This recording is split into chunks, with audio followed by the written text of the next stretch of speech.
Assalamu alaikum. But in this video lecture, I'm going to be starting with a very important series of lectures from your surgery, that is vascular. This portion, beta, I'll be coming up with the different chapters, and in this, the very first I'm going to discuss is the artery, and after artery, I'll come up with the disorders of the veins, and in the very last is going to be lymphatics. So let's start with this particular thing, right? So starting with the arterial disorders is going to be super interesting, but you have to be with me till the end of the lecture. I'm going to make all the concepts super easy, super interesting, right?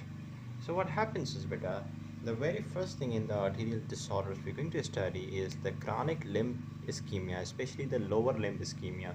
If you see, beta, this is your, just a second. This is your lower limb, let's suppose. Let me draw it over here, the level of thigh, and then comes the knee, and then below comes the lower leg, right? So this is going to be your thigh entire, and above are the buttocks for sure. This is your knee, I hope, and here is the calf portion, right? This is the calf portion, so at the back, and the shin, and here comes the ankle and the foot, obviously, right? This is the foot. I hope you like it, right? So what happens is, beta, there is a particular artery which supplies to the leg. If it is a thigh part, knee part, or calf part, there is an artery which actually supplies it, right? So if you see, this is the artery coming into the area. हम first करो particularly calf के level पे बात करते हैं. This is the artery coming and giving some supply to the calf. अगर इस artery के अंदर, इस blood vessel के अंदर किसी किस्म की chronic obstruction हो जाती है, अगर इस blood vessel को थोड़ा सा मैं बड़ा करके दिखाऊं, this is the blood vessel, और इसमें अगर कोई chronic obstruction मौजूद है, अगर इसमें क्या मौजूद है, chronic obstruction मौजूद है, this is the chronic obstruction, जो वक्त के साथ साथ बड़ी हो रही है. So what is the end result? The result will be that, beta, if there is a chronic obstruction in the artery, it will gradually and slowly be stopping the blood supply of the calf. तो blood supply काफ का gradually रुकने की वजह से क्या होगा, कुछ symptoms produce होंगे काफ के लेवल पे, अगर ये काफ की आर्टरी है तो. And there is a list of the symptoms, and that entire pathology is called chronic lower limb ischemia, right? So there is an artery. If there is gradual and slowly developing obstruction in the artery, that chronic obstruction produces some features in the supplying part, and there is a list of those symptoms, and this problem is called chronic lower limb ischemia, the limb ischemia which is developing after a long period of the obstruction. ठीक है, so this is the artery which is giving supply to the lower limb, particularly calf, and in artery you see there is kind of obstruction जो कि gradually develop हो रही है. ये बहुत कम थी पहले, फिर बढ़ गई, फिर और बढ़ी, फिर और बढ़ी, और इसी तरीके से इसकी obstruction की वजह से gradually टिश्यू की भी इस्कीमिया हो रही है. तो क्या फीचर्स प्रोड्यूस होंगे अगर आपके टिश्यू की इस्कीमिया हो रही है? तो टिश्यू की इस्कीमिया की वजह से क्या फीचर्स प्रोड्यूस होंगे, बेटा बताओ. Number 1, intermittent claudication, early stages में. What is intermittent claudication? This is the pain while you are walking, और वॉक करते वक्त भी जो पहला स्टेप है उसमें पेन नहीं होता, आगे दूसरे तीसरे चौथे स्टेप से पेन स्टार्ट होता है. And no sooner you stop walking or when you sit comfortably, the pain relieves, right, beta? So this is the symptom number 1. Intermittent claudication. If you have understood the mechanism, this is not going to be difficult for you. The mechanism is that there is a particular portion of the lower limb supplied by a particular artery, if that artery is completely patent, बड़ा ज़बरदस्त lumen है artery का, full supply दे रही है muscle को, muscle will be happy and you can walk, you can run, you can sit, you can squat, everything is possible. What if there is gradually developing obstruction in the artery?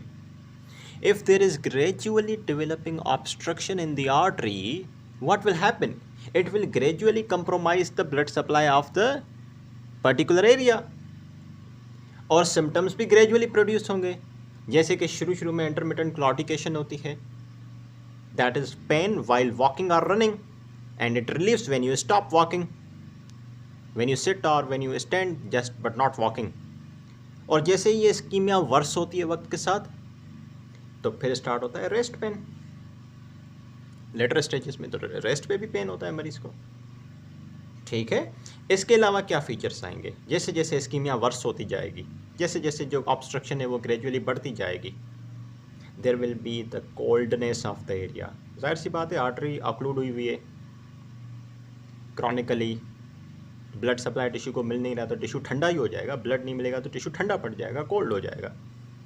numbness and paresthesia, numbness and paresthesia, and in severe cases when there is complete loss of the blood supply to the tissue, there will occur the ulceration. If it gets serious, if it gets severe, it will become gangrene, right? Artery is occluded, ना इसमें pulse मिलेगी लेकिन बहुत diminished होगी, और ना इसके अंदर ब्रूई मिलेंगे, पल्स डिमिनिश होगी और ब्रूई मिलेंगे। ब्रूई क्यों मिल रहे हैं? क्योंकि ऑब्स्ट्रक्शन है। जब नैरो ऑब्स्ट्रक्टेड रीजन से ब्लड फ्लो करेगी तो आवाज़ आएगी, दैट इज़ ब्रूई। और जाहिर सी बात है, आर्टीरियल इनपुट नहीं है तो वीनस आउटफ्लो जो होता है, वीनस रिफिलिंग होती है, वो भी नहीं होगी या कम होगी। So you understand the list of mechanisms in case of chronic lower limb ischaemia. अब मुझे यहाँ पे हेल्प करो इसको समझने में।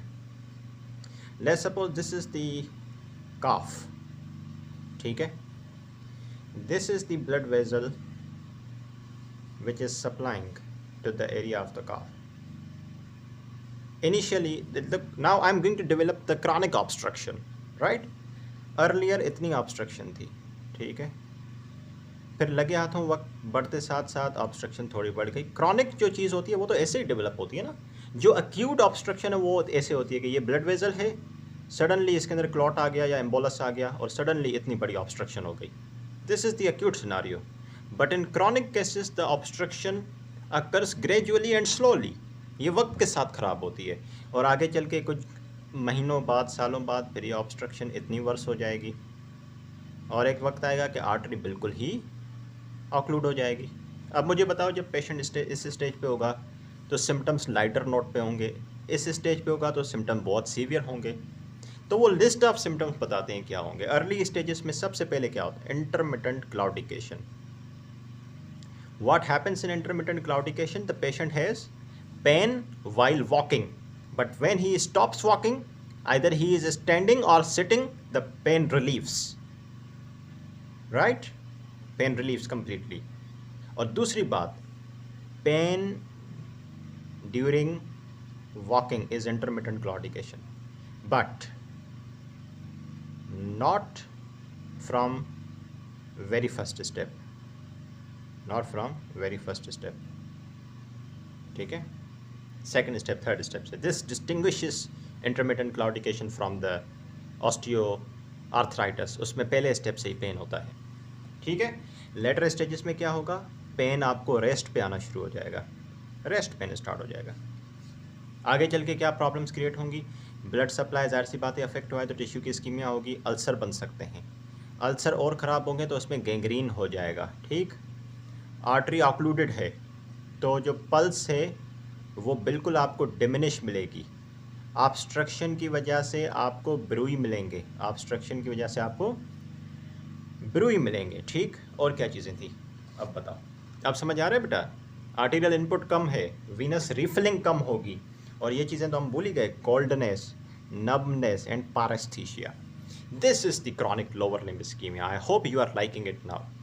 तो इन सारे सिम्टम्स को ज़रा वन बाय वन डिस्कस करते हैं। पहले इंटरमिटेंट क्लॉडिकेशन उठाते हैं, फिर रेस्ट पेन के बारे में बात करेंगे, ठीक है, फिर पल्सेशंस के बारे में बात करते हैं। Starting from the very first, that is intermittent claudication, what happens in this is pain occurs while walking, that is aggravated by walking and relieved by rest. Either you are standing or sitting, but at least not walking. But the pain does not occur from the very first step, unlike osteoarthritis जिसमें पहले step से ही pen होता है। सही है। और most common site कौन सी involve होती है? काफ। देखो, लोअर लिम्ब इस्कीमिया जो है, हम जो टॉपिक पढ़ रहे हैं, chronic lower limb ischaemia, it can involve different muscles of the lower limb, but most common is calf. It can involve thigh and buttocks. It can involve particularly mid-thigh. It can involve foot only. It can involve calf, most commonly, can involve thigh and buttocks together, or only mid of the thigh or foot muscles. So if there is involvement of the calf muscles, which artery is associated, जिसके अंदर gradually chronically obstruction हो रही है? calf के case में it is superficial femoral artery, और thigh और buttock के केस में it is aortoiliac artery. Aortoiliac, right? In case of mid thigh, it is external iliac. In case of foot muscles, it is popliteal artery, जिसके अंदर ये chronic gradual obstruction हो रही है और chronic lower limb ischemia हो रही है। अच्छा, एक एसोसिएशन यहीं पे समझ आ जाएगी। अगर पेशेंट को बटक की क्लॉडिकेशन है, यानी कि थाई बटक की क्लॉडिकेशन है, साथ में पेशेंट को सेक्सुअल इम्पोर्टेंस भी है, and affected artery in this case responsible for the buttock claudication is aortoiliac artery. This is called Leriche syndrome. This is called Leriche syndrome. What happens in the Leriche syndrome? There is the thigh buttock claudication because of the aortoiliac artery obstruction, gradual chronic, along with the sexual impotence. This combination is called Leriche syndrome. You clear with the very first symptom of the chronic lower limb ischemia? Should I be moving to the rest pain? या इसको quickly recap करें? Yeah? What happens is intermittent claudication. This is the pain while you are walking, and especially not from the very first step, from the second step maybe or third step, right? And no sooner you stop walking, either you are standing or sitting, the pain subsides. Claro? कौन से muscle ज़्यादा involve होते हैं? काफ के। उसके अलावा thigh buttock, mid thigh, foot. Artery in case of the calf is superficial femoral artery. Artery in case of the thigh buttock, aortoiliac artery. Artery in case of the mid thigh is external iliac artery. Artery in case of your foot is going to be the popliteal artery. If the patient has thigh की claudication साथ में sexual impotence, this combination is super interesting, called Leriche syndrome. Claro? Okay. Now comes another very interesting symptom of the chronic lower limb ischemia, but this is not from the early stages. This is from the late stages. Rest pain, right? Rest pain is aggravated by, होता rest पे है हर वक्त, कुछ aggravating relieving factors हैं. So you see, aggravating factor is lying down and elevation. सीधा लेटने से और टांगों को ऊपर उठाने से पेन ज़्यादा बढ़ता है, ठीक? Relieved by hanging foot or sleeping on chair. Can anybody tell me why this rest pain is aggravated when you are lying flat or when you are elevating your legs up, and why it is relieved when you are hanging your feet down? क्योंकि टांगे नीचे लटकाने से क्या होगा? Blood नीचे रुकेगा, और हमें तो ब्लड चाहिए ना नीचे बेटा, क्योंकि ऑब्स्ट्रक्शन की वजह से वैसे ही इस्कीमिया हो रही है। और कंपैरेटिवली अगर आप स्ट्रेट लाई करोगे या टांगों को ऊपर एलिवेट करोगे तो सारा जो ड्रेनेज है ऊपर का वो बॉडी की तरफ आएगा, ऊपर हार्ट की तरफ आएगा। और अरे बेटा, लिम्स के अंदर ऑलरेडी इस्कीमिया चल रहा है, लेग्स को एलिवेट करोगे सारा ड्रेनेज ऊपर आएगा हार्ट की तरफ, लेग्स वैसे ही खाली हो जाएंगी, ऑलरेडी इस्कीमिक हैं, तो पेन एग्रवेट होगा when you are lying flat or you are elevating your legs. But when you are sleeping on chair, hanging your legs down, venous stasis होगी नीचे, और हमें नीचे ब्लड चाहिए. So you clear with the rest pain too. What about the pulsations? Pulsations बेटा,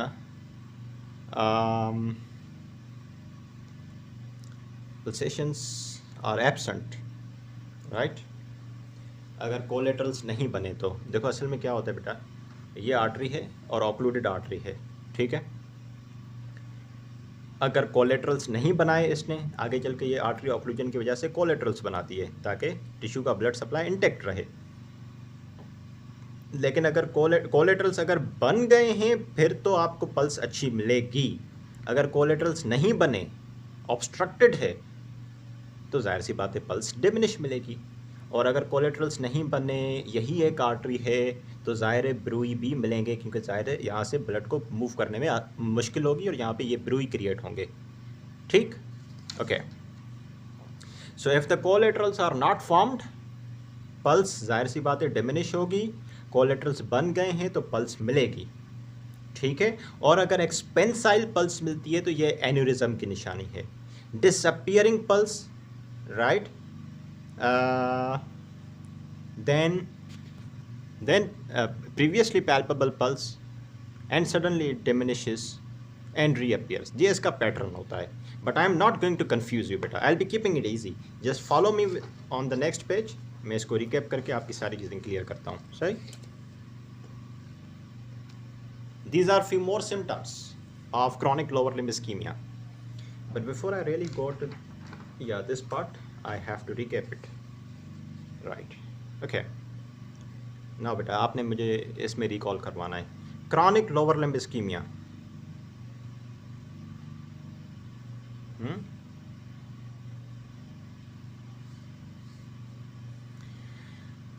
chronic lower limb ischemia, what happens in this? Chronic gradual obstruction of the artery, जिसकी वजह से मसल्स अफेक्ट होते हैं लोअर लिम्ब के। Most commonly कौन सा muscle affect होता है? Calf muscle. कौन सी आर्टरी इन्वॉल्व होती है? Superficial femoral artery. Thigh plus buttocks हो सकते हैं, एओर्टो इलियक आर्टरी, ठीक है। मिड थाई हो सकता है, this is going to be external iliac artery, and it can be foot, in this case it is going to be the popliteal artery, popliteal artery, that's it. And then I started discussing each and every symptom separately: intermittent claudication, rest pain, right? And then what about the pulses? Rest pain aggravated by elevating the legs and relieved by hanging them down. And you are clear with this too. And I added a concept of Leriche syndrome, when there is the buttock claudication due to the aortoiliac obstruction and there is the sexual impotence, this is called Leriche syndrome. Then I took you to the pulses. अगर collaterals बन गए हैं तो pulse अच्छी मिलेगी, अगर collaterals नहीं बने तो पल्स डिमिनिश होगी, साथ में ब्रूई मिलेंगे due to obstruction. Now this is the feature number 1, feature number 2, feature number 3. Let me take you to feature number 4. That is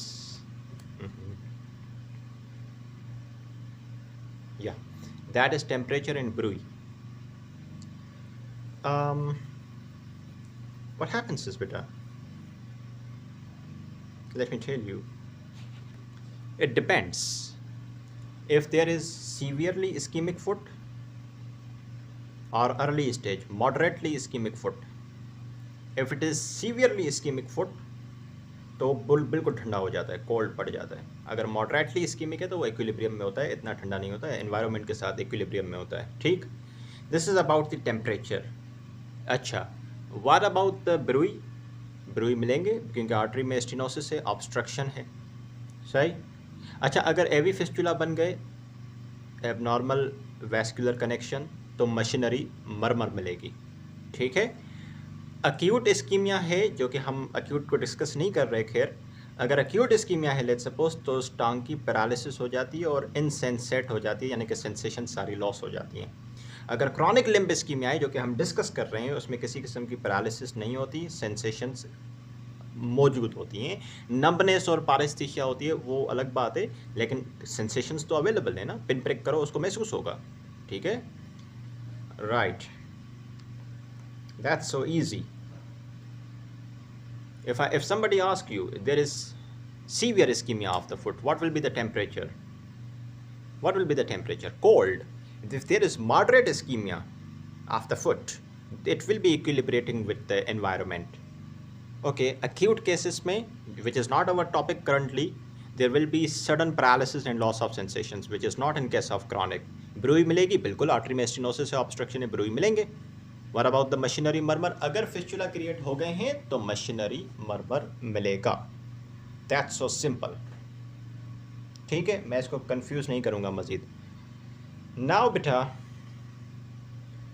these are the all symptoms of chronic lower limb ischemia.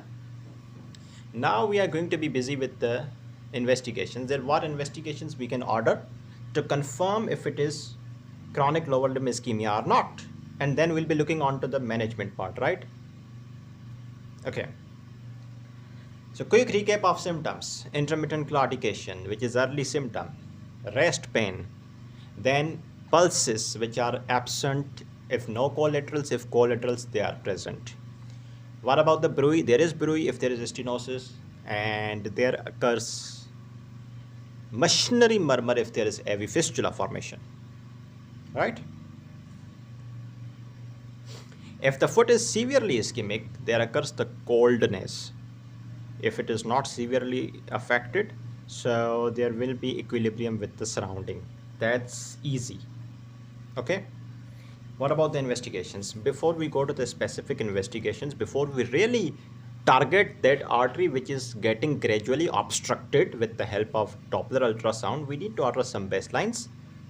The CBC, renal profile के लिए urea creatinine electrolytes, and cardiac profile के लिए ECG, lipid profile and random blood glucose RBS. सो क्या चाहिए हमें baseline में? Baseline में हमें क्या चाहिए? When we are trying to investigate the chronic lower limb ischaemia, तो हमें बेसलाइन में चाहिए CBC, ठीक है, urea creatinine electrolyte, ECG, lipid profile चाहिए, और इसके अलावा रैंडम ब्लड ग्लूकोज. अब आ जाओ स्पेसिफिक पे. स्पेसिफिक में हमारे पास आता है Doppler ultrasound. It will measure the ankle brachial plexus, या एंकल ब्रेकियल प्लेक्सस नहीं है बच्चे, this is ankle brachial pressure, ankle brachial pressure index ABPI. This is the ratio of systolic pressure in the ankle blood vessels and systolic pressure in the ipsilateral arm. यानी कि systole के दौरान ankle की blood vessels में कितना pressure है, और systole के दौरान उसी साइड की आर्म में जो ब्लड वेसल्स हैं उसमें कितना प्रेशर है. ठीक है. अगर ये रेशियो 1 से ज़्यादा आता है तो patient is all normal, no arterial occlusion. अगर 0.9 आता है तो that mean there is the arterial occlusion. 0.5 से 0.9 के बीच में आता है तो there will be intermittent claudication, right? And it occur if it is less than 0.5, that means there is chronic lower limb ischemia, and if there is 0.3 से भी कम तो ulceration, necrosis. So this is getting towards worse. This is the ascending order of the worsening. If the ratio, that is ankle brachial pressure index ABPI, that is the ratio of the systolic pressure at the level of the ankle and the systolic pressure in the ipsilateral arm, if this ratio comes up to be 1, patient is normal, no arterial occlusion. If it is 0.9, that means there is some sort of arterial occlusion which you should not be worried about. If it falls between 0.5 to 0.9, that means arterial occlusion तो चलो थी, अब intermittent claudication जैसे features आना शुरू हो गए. If it falls below 0.5, you can label it as chronic lower limb ischemia. And if it falls below 0.3, come on, it is necrosis, right? This is something severe. Doppler ultrasound के अलावा duplex ultrasound करवा सकते हो. ये ना सिर्फ blood flow दिखाएगा आपको और आर्टरी का स्ट्रक्चर, आर्टरी की एनाटमी भी दिखाएगा. ठीक है. एंजियोग्राफी का अच्छा ऑप्शन है, और CT, अब तो latest angiography replaced by the CT angiography and MR angiography. ठीक है. चल ओके. अब ज़रा इन्वेस्टिगेशन मेरे साथ रिकैप करें. Let's recap the investigations very quickly. Investigations for the chronic lower limb ischaemia. हम पहले बेसलाइन मंगवाएंगे. ठीक है.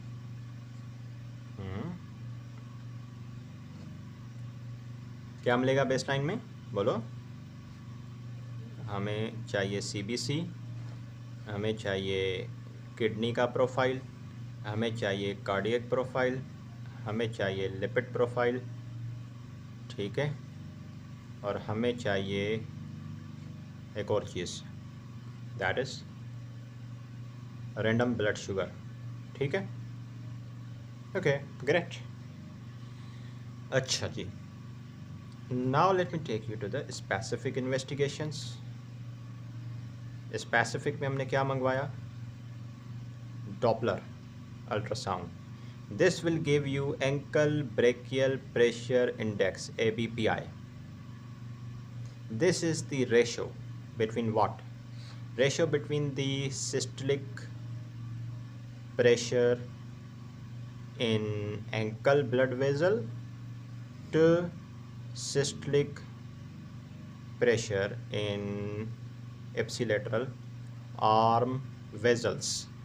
If this ratio ends up to be 1 or more, the patient is all good, healthy blood vessels, no obstruction. If it is 0.9, there is some sort of occlusion, okay, which is still not problematic. But if it falls between 0.5 to 0.9, there occurs the what? Intermittent claudication start होती है, ठीक है। This is the very early feature of the chronic lower limb ischemia, right? And you label it as chronic lower limb ischemia when it falls to 0.5, and when it falls to 0.3, this is the state of necrosis. This is it. Now let's talk about the management. We firstly start with the medical management, and the first best step in the management, we ask the patient to exercise, stop smoking, add low dose aspirin, and few more things, right? Let me tell you. Exercise के लिए बोलेंगे, exercise से क्या होगा? Weight gain नहीं होगा, obesity नहीं होगी, आर्टरीज हेल्दी रहेंगी। अच्छा, एक हफ्ते में 2 घंटे बस, 2 आवर्स इन अ वीक, यानी कि एक हफ्ते में आप 5 दिन वर्जिश करो, 2 दिन छुट्टी लो, हर दिन आधा घंटा, ठीक है, या इवन 4 दिन, सिर्फ 4 दिन, हर दिन आधा घंटा, हफ्ते में 3 दिन छुट्टी करो, 3 महीने के लिए। स्मोकिंग ब्लड वेजल्स को बुरे तरीके से डैमेज करती है, तो स्मोकिंग सीजेट करनी है। लो डोज एस्पिरिन, अगर कोई थ्रोम्बोसिस है तो वो प्रिवेंट हो जाएगी। अच्छा, अगर हाइपर कोलेस्ट्रोलीमिया है तो स्टैटिन्स डालोगे, ठीक। हाई ब्लड प्रेशर का पेशेंट है तो बीटा ब्लॉकर्स डालोगे, नहीं एंटी हाइपरटेंसिव डालोगे, लेकिन स्पेशली बीटा ब्लॉकर्स नहीं डालोगे, क्योंकि beta blockers can aggravate the claudication. Diabetes है पेशेंट को तो एंटी डायबिटिक्स डालोगे। This is the medical management. Now comes the super interesting ways to deal with the chronic lower limb ischemia, right? Different तरीके हैं बेटा, इनके बारे में बात करते हैं। Then we'll be done with the chronic lower limb ischemia, and then we'll be starting with the acute arterial occlusion. So listen me carefully. How did we started management? With the medical management, right? Okay. In medical management, you will see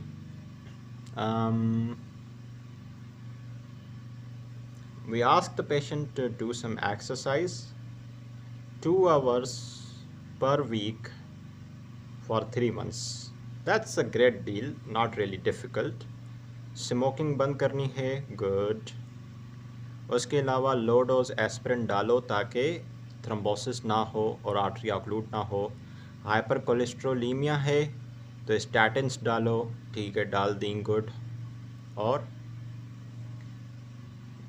हाँ जी, hypertensive patient है तो anti hypertensive डालो, खास करके beta blockers के अलावा you can use sartans, right. What else? Diabetes है तो एंटी डायबिटिक डाल दो, ठीक है। Now let me take you to the great management options available for this particular problem, including the percutaneous transluminal angioplasty. And which what we do is, if this is the tissue which is being affected, let's suppose this is the cough and this is the blood vessel which is unfortunately occluded, chronically occluded and unable to give supply to the adjacent tissue, there is the occlusion in the artery, right. तो हम क्या करते हैं, balloon डालते हैं artery के अंदर, उसको 1 मिनट तक इन्फ्लेट करते हैं, फिर डिफ्लेट करते हैं। डिफ्लेट करने के बाद आर्टरी खुली रहती है तो good, but if it fails to stay open हम स्टेंट डाल देते हैं। This is called percutaneous transluminal angioplasty, जिसमें हम क्या करते हैं, आर्टरी के अंदर जाते हैं, बलून को इन्फ्लेट करते हैं, 1 मिनट के बाद फिर डिफ्लेट कर देते हैं। डिफ्लेट करने के बाद ऑब्स्ट्रक्शन खत्म हो जाती है तो गुड, अगर ऑब्स्ट्रक्शन रहती है, रीअपियर होती है ऑब्स्ट्रक्शन, तो then we have to add stent over there. Some other options, right, which can bypass the obstruction. Number one is the especially if there is aortoiliac occlusion. Number two case if there is superficial femoral artery occlusion, popliteal artery की occlusion in the distal part. You clear with the previous methods? Medical management clear है, exercise का बोलोगे, smoking cessation का बोलोगे, BP control करोगे, sugar control करोगे, और फिर ये परक्यूटेनियस ट्रांसल्यूमिनल एंजियोप्लास्टी जिसमें हम बलून डालते हैं, 1 मिनट तक उसको इन्फ्लेट करते हैं, ऑब्स्ट्रक्शन खत्म हो गई तो गुड, नहीं तो फिर उसको उसमें स्टेंट भी डालना पड़ेगा जिसको छल्ला बोलते हैं, ठीक।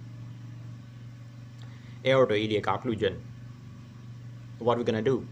Superficial femoral artery occlusion, what are we gonna do? And if there is the popliteal artery occlusion, what are we gonna do in this particular case? So this is going to be very interesting, beta. Depends. If one iliac is occluded or both the iliacs are occluded, right? So you see over here,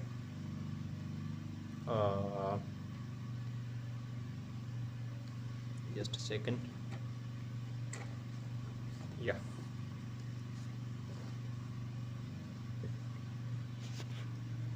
Let me explain you a bit what I'm trying to say. There can be scenarios like scenario number 1. इसको हम यहाँ से करें या खुद बना के करें तो ज़्यादा बेहतर रहेगा। This is the aorta, right? दो इलियक्स देती है आपको एओर्टा, दो इलियक्स देती है ना, और इलियक की कॉन्टिन्यूएशन फीमरल, ठीक है, फीमरल, क्लारो, okay. So this is the aorta,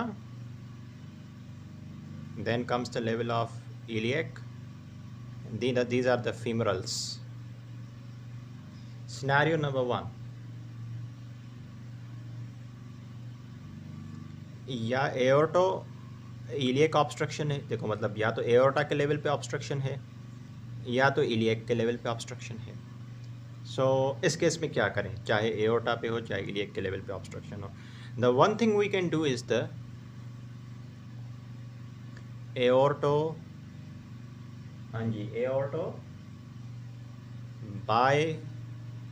bifemoral bypass, ठीक है।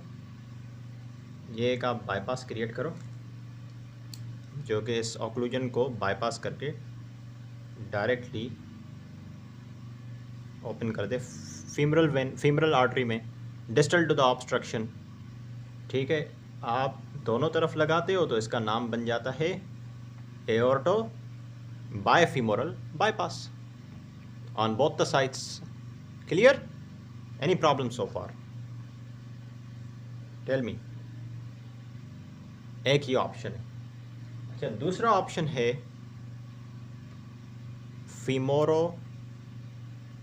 फीमरल बाईपास, यानी कि if this is the patent side you can open one femoral into second femoral bypassing the occlusion, ठीक है। इस तरीके से। नहीं समझ आया दोबारा बताते हैं। चलिए, मेडिकल मैनेजमेंट क्लियर है, परक्यूटेनियस ट्रांसल्यूमिनल एंजियोप्लास्टी करेंगे वो भी मामला क्लियर है। कुछ सर्जिकल एस्पेक्ट्स बताता हूँ, अब थोड़ा समझने की कोशिश करना। पहले हम कर लेते हैं, 3 लेवल पे ऑब्स्ट्रक्शन हमने क्रिएट करनी है, ठीक है। एक हमने क्रिएट करनी है एओर्टो इलियक लेवल पे, अब इसमें एओर्टा भी हो सकती है, इलियक भी ऑब्स्ट्रक्ट हो सकती है, ठीक है। और दूसरा हमने क्रिएट करनी है obstruction at the level of superficial femoral artery, ठीक है, एक सुपरफिशियल फीमोरल के लेवल पे हमने ऑब्स्ट्रक्शन क्रिएट करनी है और तीसरा हमने पॉप्लीटियल के लेवल पे ऑब्स्ट्रक्शन क्रिएट करनी है। सही, ओके। अब इन तीनों को मैं इजीली आपको समझाने की कोशिश करता हूँ ताकि समझ आ जाए। वही चीज़ है बेटा, कोई नई चीज़ नहीं है। देखो ये एओर्टा है, ठीक है, ये दो आ गए इलियक्स और इनकी कंटिन्यूएशन दो फीमोरल आ गए। सही, और इस केस में सुपरफिशियल फीमोरल आर्टरी ब्लॉक है, ठीक है, उसके नीचे कंटिन्यूएशन है पॉप्लीटियल आर्टरी, ये है फीमोरल आर्टरी, इसमें ऑब्स्ट्रक्शन है, ये है पॉप्लीटियल आर्टरी। सही, इस केस में क्या होगा, पॉप्लीटियल आर्टरी के अंदर ऑक्लूजन होगी, ये फीमोरल आर्टरी है, ठीक है, उसके नीचे comes the popliteal artery, then comes the what, tibial artery. This is femoral artery, this is popliteal, this is tibial। ठीक है, सब क्लियर हो जाएगा। फिलहाल लेवल ऑफ ऑब्स्ट्रक्शन तो समझो, लेवल ऑफ ऑब्स्ट्रक्शन तो समझो पहले। एओर्टो इलियक ऑब्स्ट्रक्शन फर्ज कर लेते हैं, इलियक ऑब्स्ट्रक्शन। अब हमने एक जगह पे हमने ऑब्स्ट्रक्शन क्रिएट करनी है, ठीक, तो हम कर लेते हैं एओर्टो इलियक लेवल पे, तो मतलब एओर्टा या इलियक पे कहीं, चलो हम कर लेते हैं इलियक के लेवल पे ऑब्स्ट्रक्शन। सुपरफिशियल फीमोरल आर्टरी में भी हमने ऑब्स्ट्रक्शन क्रिएट कर दी, पॉप्लीटियल के केस में हमने चलो पॉप्लीटियल के लेवल पे भी ऑब्स्ट्रक्शन क्रिएट कर दी। यहाँ तक मुझे बताओ कोई प्रॉब्लम है? 3 सिनारियोस हमने डिस्कस करने ना, एक एओर्टो इलियक ऑब्स्ट्रक्शन जो कि हमारा थाई क्लॉडिकेशन करवाता है, सुपरफिशियल फीमोरल आर्टरी का ऑक्लूजन जो कि काफ की क्लॉडिकेशन कराता है, पॉप्लीटियल ऑक्लूजन जो कि फुट की क्लॉडिकेशन करवाता है। ये 3 ही सिनारियोस हो सकते हैं ना। अब इनको कैसे ट्रीट करें? इसको ट्रीट करने के लिए, एओर्टो इलियक को ट्रीट करने के लिए 2 तरीके हैं।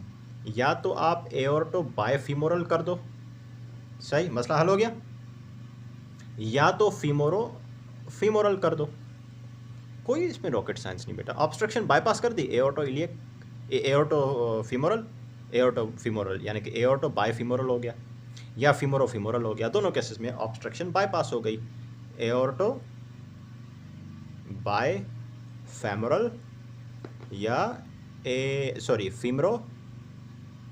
फीमरल। क्या रॉकेट साइंस है इसके अंदर, मुझे बताओ। यहाँ पे ऑब्स्ट्रक्शन है, ये बाईपास कर दो, फीमोरो पॉप्लीटियल बाईपास। यहाँ पर पॉप्लीटियल के लेवल पे ऑब्स्ट्रक्शन है, फीमोरो tibial बाईपास। समझ आ गया? I hope you are clear with this बेटा।